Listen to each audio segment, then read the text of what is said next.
Halo teman-teman, jadi di sini gue mau ngebahas mengenai produk susah laku untuk jualan online. Jadi ini bener-bener gue fokusin kepada seller-seller yang jualan di e-commerce, yang di Shopee, Tokopedia, dan sebagainya. Jadi ini bukan soal iklan atau ya pokoknya bukan jualan di sosial media ya, tapi ini gue lebih tekankan kepada jualan di e-commerce marketplace yang kalian sudah tahu yang tadi gue udah sebutkan ya, Shopee, Tokopedia, dan sebagainya. Jadi kenapa sih ya untuk produk ini itu susah laku? Kira-kira kenapa teman-teman kok ini susah banget untuk jualannya, kayaknya kita jualan kok nggak laku-laku dan sebagainya. Nah, jadi di sini gue mau bahas ya, kita bahas mengenai si perjalanan customer dulu. Jadi gue di sini ngebuat customer itu selalu ada yang namanya perjalanan ya teman-teman ya. Jadi perjalanan si customer sebelum akhirnya belanja teman-teman. Jadi ada perjalanan customer di sini. Nah, perjalanan customer itu kita bisa sebut juga sebagai yang namanya customer journey atau perjalanan customer. Biasanya teman-teman, kalau customer ini itu ngelihat produk, dia akan langsung lihat aja atau langsung klik. Jadi ada dua nih. Nah, kalau misalnya kebanyakan ini itu lihat doang ya. Ini kebanyakan lihat doang. Nah, biasanya juga itu si buyer hanya kebanyakan lihat dan klik aja teman-teman. Tapi di sini kan kita mau incar dia dari lihat, terus klik, lalu bisa masuk ke tiga pilihan ini nih. Biasanya tuh masuk ke run. Run itu kayak istilahnya kayak dia itu nggak belanja, jadi dia kabur lah. Jadi dia nggak belanja lagi. Setelah dia udah lihat, dia klik, dia kabur. Dia nggak belanja, dia nggak ngapa-ngapain, nggak ngelakuin aktivitas apa-apa. Even nggak ngechat juga ya. Lalu ada yang nge-wishlist teman-teman. Kalau di wishlist ini lebih tepatnya kayak si buyer ini ketika udah lihat dia klik, lalu dia masukin ke wishlist. Lebih tepatnya dia ya tandain suka. Dia baru nge-wishlist. Jadi belum beli dulu, ibarat dia nge-wishlist dulu. Jadi mungkin belinya nanti gitu teman-teman. Nah, yang ketiga yang kita mau ya, dia ngelakuin check out. Nah, cuman biasanya kebanyakan itu buyer ya berhentinya dilihat sama diklik aja nih. Kebanyakan seller nih hanya dilihat dan klik aja. Nah, di sini kita mau baca data ya. Kalau misalnya kita lihat baca data di sini nih, ini data kalau misalnya ketika kita jualan di online, itu normalnya ketika kita jualin suatu produk. Nah, biasanya teman-teman, kalau pada umumnya atau normalnya ketika kita menjual suatu produk di marketplace atau di e-commerce, itu dari si buyer melihat produk, ini contoh 100 ya sebagai contoh aja, itu di-convert 20% sebagai klik. Normalnya 20% nih. Ini normal, kita dapat 20%. Lalu dari klik yang 20, kan kita berharap dia ngelakuin check out atau setidaknya masukin keranjang dulu deh, teman. 10% dari klik, ini masuk 10%. Kemudian dari yang udah klik masukin ke keranjang, itu kan 10% nih kita masukin. Nah, kita berharap 50% jadi check out teman-teman. Ya bagus-bagus sih dia langsung 100% dua-duanya check out, cuman kebanyakan 50% lah teman-teman. Nah, yang kurang itu adalah kalau misalnya udah produk yang kita jual ini dilihatnya cuma 100, udah gitu dapat kliknya cuma di angka 5% doang. Nah, kalau udah di angka 5%, gini kesininya kan 10%. Ini udah nggak ada, teman-teman. Udah nol, kesininya 50%. Ini juga nggak ada. Sehingga yang normal adalah seperti ini. 20% dari lihat itu ke klik, 20% dari klik ke keranjang 10%, lalu dari keranjang ke checkout itu 50%. Ini normal ya teman-teman ya. Jadi ada level-levelnya teman-teman. Jadi ada yang bagus, ada yang lebih bagus lagi dan sebagainya. Nah, udah gitu dari keranjang itu menuju checkout teman-teman, itu biasa normalnya di 20 sampai 50%.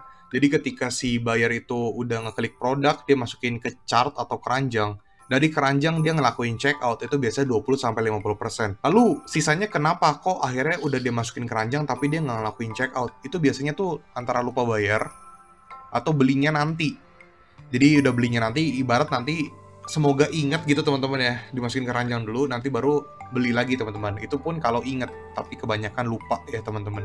Jadi kebanyakan alasannya untuk dua hal ini. Kenapa si buyer udah masukin keranjang itu nggak langsung check out ya? Itu biasa karena lupa bayar, belinya nanti. Kalau misalnya beli nanti itu kalau inget, tapi kebanyakan lupa ya. Nah, solusinya apa kalau misalnya gimana caranya biar si buyer-buyer ini dari masukin ke keranjang akhirnya bisa ngelakuin check out? Itu biasanya kita bisa ngelakuin dua hal. Special promotion yang pertama kita bisa kasih voucher lagi, atau mungkin kita kasih tahu ini lagi ada promo-promo apa gitu. sekaligus untuk reminder, Kak jangan lupa ngelakuin checkout dan sebagainya, kayak gitu. Jadi solusinya itu ya, kalau misalnya kalian menemukan buyer-buyer yang masukin keranjang doang tanpa ngelakuin checkout, ya udah kalian ingetin dengan special promo atau reminder. Nah kemudian ini adalah jawaban. Kalau misalnya teman-teman di sini kebingungan, kok kenapa ini kok produk gua susah laku, kok kenapa ini produk gua susah dapat checkout. Jadi kalau misalnya kurang klik, teman-teman harus ubah fotonya. Karena berarti cuma dilihat doang, tapi nggak ada yang mau klik atau kliknya rendah.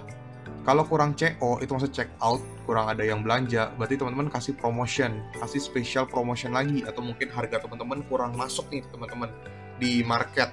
Jadi kasih promo lagi. Promo berbagai macam ya, bisa promo kayak paket bundling, atau mungkin diskon, atau mungkin flash sale, atau mungkin harganya kalian kurangin lagi, dan sebagainya. Pokoknya banyak sekali tipe-tipenya. Kalau kurang traffic, teman-teman ubah judul, karena logikanya ketika traffic yang datang sedikit, berarti ada judul yang salah. Mungkin teman-teman memakai judul yang kurang relevan, sehingga sistem juga ngebacanya sulit, atau mungkin buyer gak bisa menemukan produk kamu. Nah, biasanya ketika udah dapat traffic nih, nah kendalanya di klik. Ketika udah dapat klik, kendalanya di check out. Nah, ini semua nyambung teman-teman. Jadi teman-teman harus tahu nih ketiga hal ini. Oke. Kemudian fokus teman-teman. Kalau misalnya teman-teman mendapatkan traffic itu minimal ya dapat klik 15% lah teman-teman. Kalau misalnya teman-teman nggak dapat klik 15%, sekitar masih 5%, 10% itu masih oke. Berarti gue masih bisa asumsi bahwa toko kalian tuh baru atau produk kalian tuh baru. Tapi sebisa mungkin bikin di kliknya 15%. Yang which is dimana kalau misalnya kalian mendapatkan 1000 traffic ya, 1000 traffic, lalu kalau misalnya teman-teman mendapatkan klik 15%, itu berarti dapat 150 klik. 150 klik. Nah, ketika udah dapetin 150 klik ini, berarti kan kita pengennya kita dapetin konversi dong. Nah, kalau misalnya nggak dapetin konversi, berarti kita fokus ke tadi lagi teman-teman, yang untuk nih kasih promo-promo teman-teman, kasih promo-promo ya. Tapi kalau misalnya trafficnya rendah, ya berarti mainnya di judul. Kalau misalnya trafficnya udah tinggi tapi kurang klik, ya ubah foto. Jadi gitu ya teman-teman ya. Traffic rendah, konversi rendah, itu normal.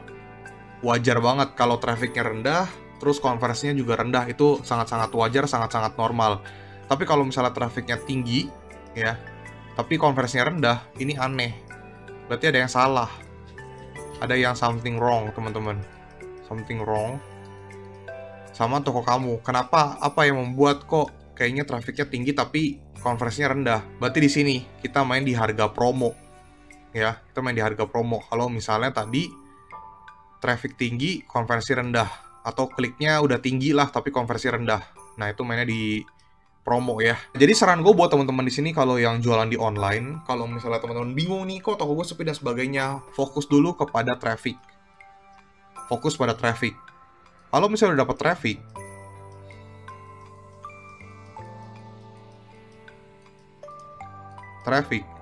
kita pikirin klik. Nah, tapi kalau misalnya kliknya udah banyak, tapi nggak ada penjualan, kita baru pikirin soal konversinya.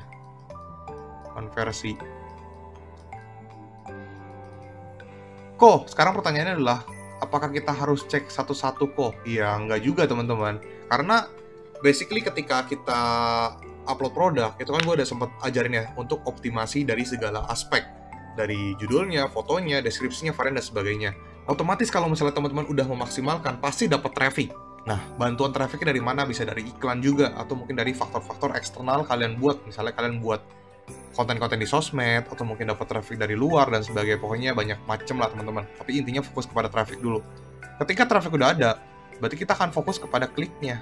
Nah, baru di sini kita fokusin kepada satu-satu produk. Nih kok produk yang ini kliknya banyak tapi konversi rendah. Kok ini produknya dilihatnya banyak tapi kliknya sedikit. Nah, itu kita lihat. Nah, itu harus dilihat satu-satu. Satu produk satu kali.